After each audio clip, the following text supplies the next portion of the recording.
In breaking news today, the Washington Redskins and the NFLPA have reached an agreement to accept the Redskins organization back into a working relationship with the NFLPA under certain conditions. This comes after a season where the Washington Redskins have used replacement players to compete in the National Football League. Details of the agreement have been made known to the public, and the Washington Redskins will be relocating to Oklahoma City for the 2020 season. The drama does not end here, as NFL Commissioner Roger Goodell, who has been very public about his distaste for Dan Snyder, for the replacements, and has gone out of his way that in this new deal, from this reporter's mind, to stick it to Dan Snyder one last time. In a joint statement from Commissioner Goodell and NFLPA President Eric Winston, they quote, "We feel that although the sale of the Washington Redskins to Oklahoma City ends a chapter that has been nothing short of a black eye for the National Football League, we feel that Mr. Snyder's lack of remorse to the original punishment of ending our relationship with his organization due to a gross negligence to player safety, we have decided rather than sign the agreement right now ahead of the offseason to allow the Washington Redskins to act as members of the NFLPA, we will actually be deferring this and signing the papers at 10 p.m. Eastern on Thursday, April 25th. Mr. Snyder has made a mockery out of the draft process last season, deferring all of his picks to 2020, and that will not be rewarded." End quote. As far as branding is concerned, the copyright and trademark claims have been made for the Oklahoma City Bison team name and rights, so it looks like that will be the branding going forward, and I'm sure that more will come in the coming weeks of the post and offseason from this ordeal. But one thing is clear, that the Washington Redskins, in their transitionary period to the Oklahoma City Bison, will not have access to any sort of contract negotiations with the NFLPA until 10 p.m., an hour into the National Football League's draft, which then therefore vacates many of their first round picks, which vacates the ability to negotiate with free agents. A massive big FU from Goodell and the NFLPA to Dan Snyder. Welcome back, everybody, here to episode 16 of The Replacements, the regular season finale. We got week 16 on the road against Seattle, week 17 at home against the Philadelphia Eagles, and the cat has been let out of the bag. The future of the replacements of the Washington Redskins has been leaked. We have reached an agreement with Commissioner Goodell, with the NFLPA, and we will be moving to Oklahoma City to become the Bison. But we got a parting shot. We got a parting shot from the league in that the contract's not going to be signed until like the end of the first round, pretty much. The dying moments of the National Football League 2020 draft, which means we don't get to pick and sign any free agents. We pretty much have to wait and sign whatever guys were left, the scraps, whoever is available after everyone else has made every move possible. We have how many picks? How many picks do we have that we are not going to be able to sign because we're not? So we might get that first rounder from Atlanta as the only player within the NFLPA, because we'll sign it probably between this 13 and 29. I mean, the picks could fluctuate just a little bit over the next couple weeks, but we're going to have a top 5 pick and maybe even a chance at a top 10 pick, 2 top 10 picks that we're not members of the NFLPA. So we can draft players, but they have to, there's going to be no way we can sign them because all players that go to the draft process have already signed contracts with the NFLPA. So, I mean, we're going to have all these second rounders and the third rounders and fourth. Like, we're going to be able to build this team up all right. But the fact that we're going to get shafted on 2 of our first round talents is absolutely sickening. Like, how, on top of not being able to sign any free agents, this team is a 45 overall team. There is maybe a handful of players that I foresee even making the Oklahoma City roster, let alone being big time contributors. I mean, that is for another point in time when we get into the offseason, what players will be retained, what players will be going. But I mean, take whatever you want, the league, out on Dan Snyder and the Redskins. But why is this going to be carrying over to Oklahoma City? It's just unfair. And, the only thing we can do right now for today's episode is hope that these players now know the future of the franchise. And over week 16 and week 17, they can show it and show why they should be picked up. Their contract should be picked up because everyone here is on a 1-year deal to play for the Bison next year. We got some interesting players that I think we might have a chance. You get Dismukes at center. Tebow has really resurrected his career at tight end.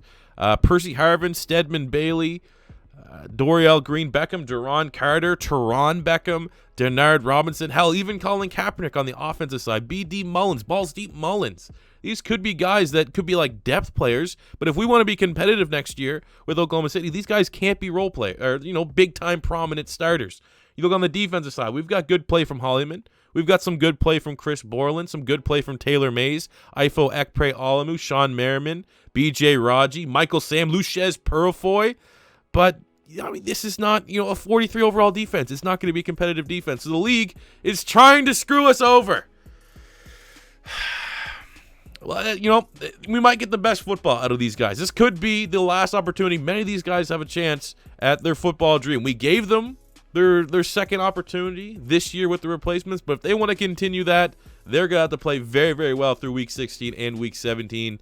So let's see. Let's see who wants a job come next season. We'll hop into this Week 16 game, Simmet against the Seahawks, and obviously we're going to play the regular season finale for the replacements against the Philadelphia Eagles.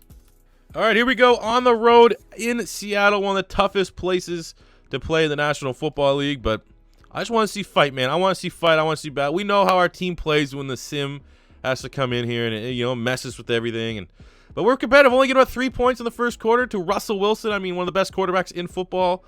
It's not that bad, but we all know the Seahawks have a good defense, and it looks like their defense is kind of making our offense look like a bunch of chumps. Down 30-0 entering the fourth quarter. Can we get any points? Come on.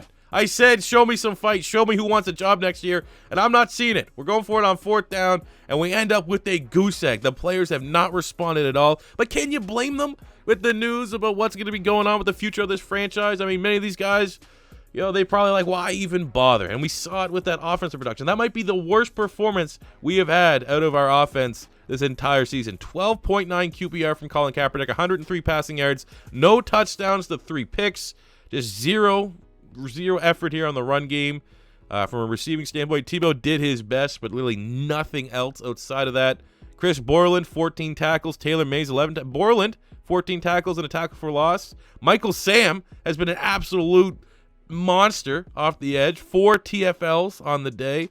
No sacks, no turnovers to speak of, but hey, I like seeing a little bit of fight here from our defenders. A lot of the defenders have definitely stepped up, and I think they will get new contracts next season. But especially from the offensive standpoint, that is just completely unacceptable. And barring something that looks night and day from this game next week in the finale against the Eagles, get the scissors. Get the scissors. We gotta be chop a style, chopping up this offense and just scrapping this roster. 3rd and 8 in this regular season finale at home. The final hurrah for the replacements against the very talented Philadelphia Eagles team. And we just got some phenomenal sack animations there from Derek Barnett. We're going for it. This is on the late February patch that we got for Madden 19, so I have no idea what the gameplay is going to play like, and already getting locked into a sack animation. Not what we're looking for, but we want to see some fight from this team. Oh my god, Shoelace, Denard Robinson showing that fight. He wants a job next season, taking it 19 yards on the screen pass. Well, not a lot going on, so we're 4th and 15 now at about the midfield point, so it's not as bad as the last scenario. And definitely want to watch for Denard Robinson. Oh, right there. Let's go, Teebs. Or we just get another stupid sack animation. Turnover on downs. Yeah, I tell you right now, Colin Kaepernick, he gone. He not coming back next year. All right, we just got bullied by Alshon Jeffrey. Cool. To respond to that Alshon Jeffrey touchdown, we are now on the Eagles 39, 4th and 5. A bunch of just, dink and dunk plays have got us to this point. We need a conversion desperately as wide open gets Percy Harvin. Another player trying to fight for a job next season. Moves the chains, keeps the drive going, and we're up onto the Eagles 20. First and goal on the 5. I want to go to Tebow. What is Kaepernick doing? Does a stanky leg, does a little bit of a show, but able to find Tebow wide open. Blown coverage there by middle linebacker Jordan Hicks as the replacements tie this game up at 7 apiece. Well, on 3rd and 10 from our defense, trying to take this game over, and oh my god, Chris Borland just bit on that screen pass so bad. 3rd and 7 on the 22. Our defense has been not bad, man. They're showing good fight right now. It's just been the mental mistakes, but getting them off the field home to a field goal, which we do, as Cody Pruitt breaks it up. I mean, minute 7, probably about a minute to go to try to put some points up on the board for the replacements before the half ends. I think we can do it. All right, let's go, Kaepernick. If Kaepernick doesn't get any points on this drive, I think we're going to go, oh, that's a great pass. We're going to get Jamarcus Russell some snaps. We might just get him snaps anyways, as, I mean, I'm liking it right now. Best play that we have going for us is Denard Robinson on any screen pass. So I like to, let's keep that going here. 1st and goal on the 3. Let's give it to Teron Beckham. Get out to the edge, which he does. He has to run over one man, Malcolm Jenkins, on the edge. And just like that, in their final game, the replacements going all in, regain the lead late in the 3rd quarter. This is going to be Colin Kaepernick's final play, if he gets it or not, because I feel like it all started with Jamarcus Russell as our big replacement signing. It should finish with him. But 4th and 10 here for Colin Kaepernick on our own 24-point lead. Let's see what he can do. Oh, Tebow's wide open across the middle. Gets hit as he's throwing. Didn't have enough juice. That is a costly turnover on downs for the replacements.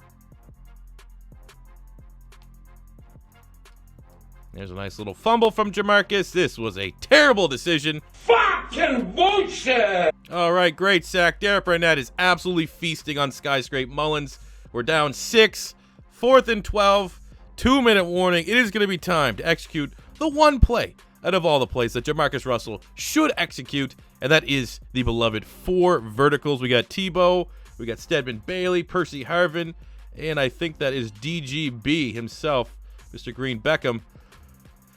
And we get sacked by Avonte Maddox. No one can follow the short guy with dreads. Phenomenal. Phenomenal. All right, final play of the game. It is what it is.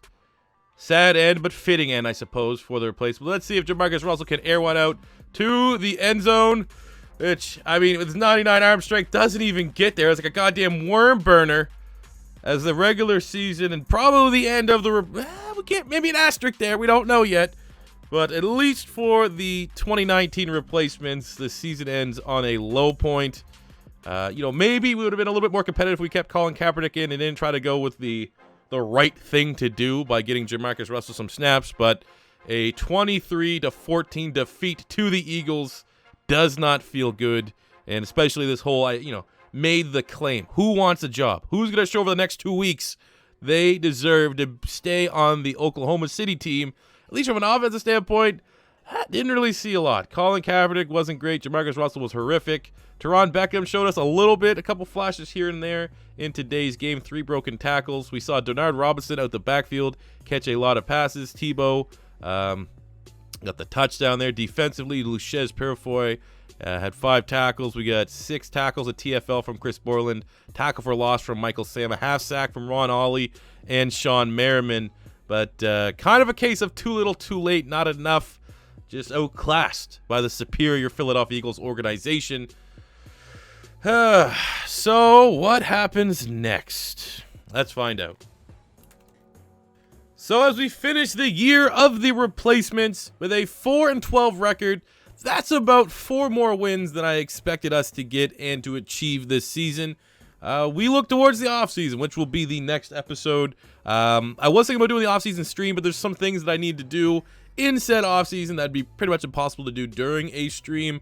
So, keep on the old Twitter, and I'll keep you guys posted. But most likely, the offseason will be just chopped up into separate videos. But as we enter the offseason, I guess the question we can ask you guys as you process the whole Washington moving to Oklahoma City is what players have earned themselves a spot on the Bison next season. I mean, you look at the quarterbacks, we're probably going to move on from both Colin Kaepernick and Jamarcus Russell. You look at the running backs, I mean, Teron Beckham, 600 yards, 3 touchdowns, average about 38 yards a game, 3 yards per carry. It's, 3.2 yards for Denard. Like, does it come down to the quality of the offensive lineman? Should Teron Beckham get another start? Or running backs are a dime a dozen. We'll probably be able to pick up a running back, if not through the draft, through free agency. Some guys that usually are left over, at least from the running backs, are somewhat talented. From the receiving staff, I think Tim Tebow has earned himself a spot. He probably won't be a starting tight end, about 50 catches, 590 receiving yards, and a touchdown.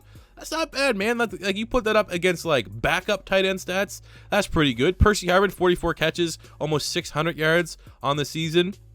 Again, I was fairly impressed with him. DGB, 40 catches, 475 yards, 2 touchdowns. You know, I think there's a case that all 3 of these guys could be on the Bison next season. Denard Robinson was definitely our best running back in terms of catching screen passes and getting involved in the pass game. Chad Ochocinco, I mean, he's into his 40s, so this is probably going to be his last year. Jerron Carter was all right, 21 catches, 343 yards, 3 touchdowns. So again, maybe could pay a little bit of attention there. But I mean, really disappointing from Stedman Bailey. I thought he was going to be one of our premier wide receivers. Dockery didn't do much. Brandon Banks, Ryan Broyles didn't even get a catch. That's ridiculous, even though he had a huge preseason game or 2. So, I mean, what wide receivers should make the cut? Offensive line was absolutely garbage. Barrett Jones gave up 4 sacks. Dismukes 4 sacks. Stanley Bryant, a lot of sacks. I mean, look at that, man. The Mountain, he's gone. That was a publicity stunt, probably to promote the new Game of Thrones. Skyscrape Mullins wasn't that great. So, I mean, I don't really know how many people are going to carry over from the offensive line. Defensively, Willie Williams, the Miami legend, led our team with 77 tackles, 5 TFLs, and a sack. Lucius Purfoy, I think, absolutely will get himself a spot on the Bison. 73 catches, a tackle for loss, and 4 interceptions on the year to go along with 7 pass breakups. I mean, that's pretty good no matter what way you look at it. Chris Borland came on kind of late and still finished with 72 tackles, 6 TFLs, so I think he is a good shot. Senquez Golston, the other corner, is pretty good. 70 tackles, 2 TFLs, and an interception. Taylor Mays was pretty decent for us. 69 tackles, 2 tackles for loss, 3 sacks, and he had like a 98-yard pick 6. Hollyman made some plays for us. Cody Pruitt made some plays. Ifo Ekpe-Olemu had 3 picks in the preseason. When you look at TFLs, Ronald Ollie from Last Chance U, 14 tackles for loss. Michael Sam kind of came on out of nowhere real late in the year. Finished with 12 tackles for loss, 7.5 sacks. I think it's almost guaranteed that he will make the next roster. Sean Oakman was productive in limited snaps. You know, we had some decent playmakers, and maybe the best player out of everyone on this roster for other places was our kicker, Donald De La Haye. 94% on his field goal, 16 of 17 with a long of 55 yards, and the one that he missed was blocked. He would have had a 100% accuracy rate, and he made all of his extra points. So I think he's definitely going to get a spot on the roster. Joey Julius was, average at best. So, just think about that, guys. Just think about what players you think we should pick up the option for their contracts as we enter into the offseason. And we'll catch you right back here, hopefully sooner than later, to jump into what is going to be an absolute insane offseason for the replacements as they become the Bison. Thank you guys for watching. As always, if you're first time stopping by, don't be afraid to hit that subscribe button, smash the like button if you enjoyed. And until next time, it's C4 saying peace out. Money I'm spending, I'm out and I'm shopping. You talking that shit, well you talking the talking. Look at my options, look at me dropping. Ass in the game, like who are you stopping? Not me, not me, not never. Not me, not me, not never. Not me, not me, not never. I'm way too clever. Look at the kid, Mr. Consistent, I'm doing it big.